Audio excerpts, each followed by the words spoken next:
Hello, and I'm back with another verse for your life. You know, it is common for all of us who are human to look for a place of shelter or a place of protection when things look dark, when things look gloomy, hopeless, or stressful, or dangerous. It's just natural for us to seek out a refuge. Well, today for the verse is from Psalm 46:1, David, who at this time is seeking a place of refuge.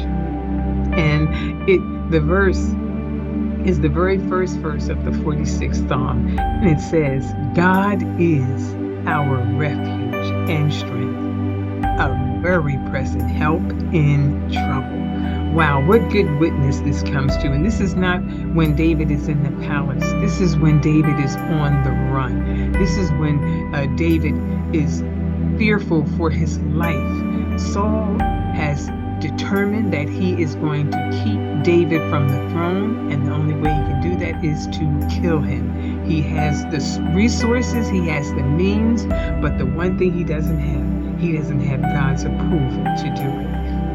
And David, who is so in love with the Lord God, who respects and wants to be obedient and serve the Lord, will not take advantage of the situation because he's anointed to be king to try to hasten the timing. He's willing to wait patiently on the Lord.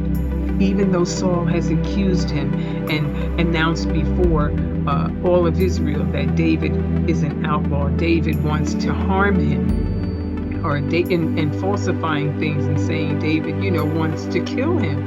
And David at this time is in the cave of Adullam, and Adullam means refuge.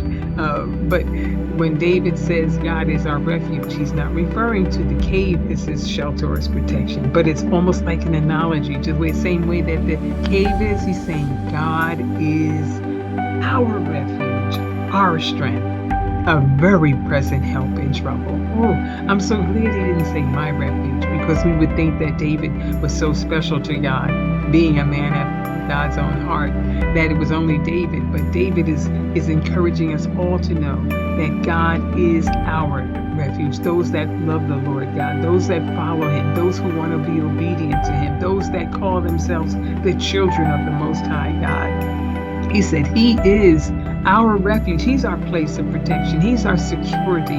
He's our keeper. And David only knows this by experience.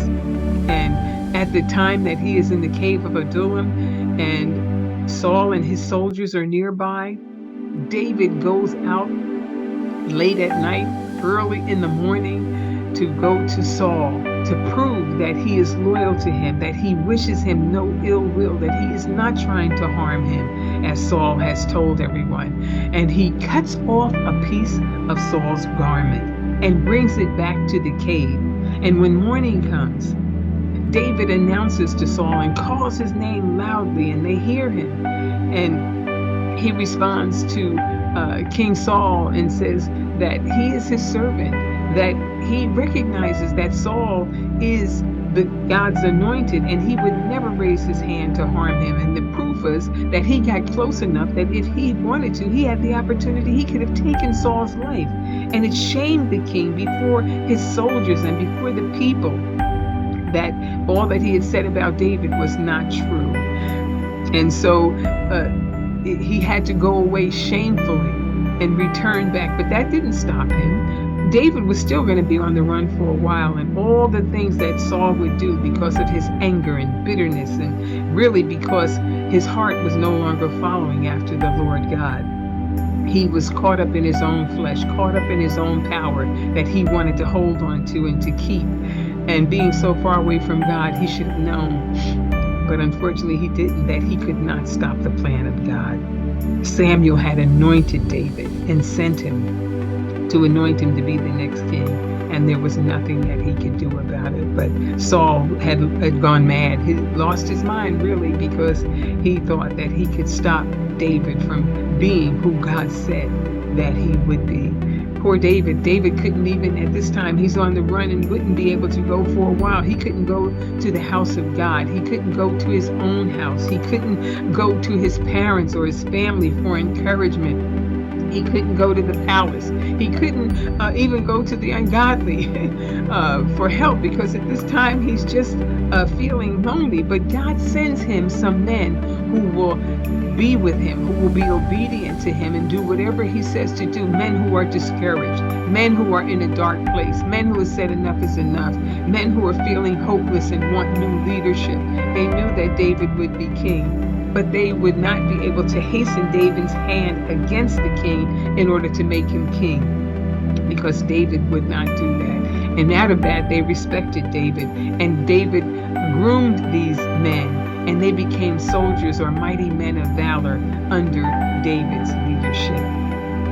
And so David gives us great witness and testimony today when he gives us this. He says, yes, I was in a cave. Yes, I couldn't get to other people. And the only way I can explain my survival, the only way I can tell you that I am yet standing here, is that God is our refuge. He's telling the men this. Don't worry about Saul and his soldiers. Don't worry about things. God is our refuge. He will be our shelter. He will be our place of protection. He will keep us no matter where trouble is. I don't care how Saul follows us with all of his soldiers. God will be our refuge. He will be our protection. He will be our shelter. He will be our security. He will be our strength. He will be a very present help, ever present with us. He won't leave us. He will be with us always. And isn't that what Jesus said? I will never leave you nor forsake you. What powerful words that the Lord has given us that we can stand on, that have been tested time after time after time. And if we would be honest, if we were like David and would look back over our lives, we would see too that God has been our refuge and our strength. When we couldn't get to church, when we couldn't get to the pastor, when we couldn't get to other family members, when they couldn't turn to help us, God has been our refuge and strength. He's the only one. That's the only way we can explain that we're yet here, is because he has been a very present help. The enemy had plenty of opportunity and times when he could have taken us out, but God has been our refuge and our strength, and the very present help we needed at the time of trouble. So I don't know what you need refuge for this morning, whether it's your finances, whether it's your health, whether it's your loved ones, whatever it is, God is your refuge and your strength, and he will be ever present with you, always. He will never leave you nor forsake you. So I pray that this word will be way down in your spirit and inscribed upon your heart, so that when the enemy tries to speak to you, to discourage you, or to cause you stress or depress you, that it will rise up in your spirit and refute it, because God is our refuge and our strength. God bless you.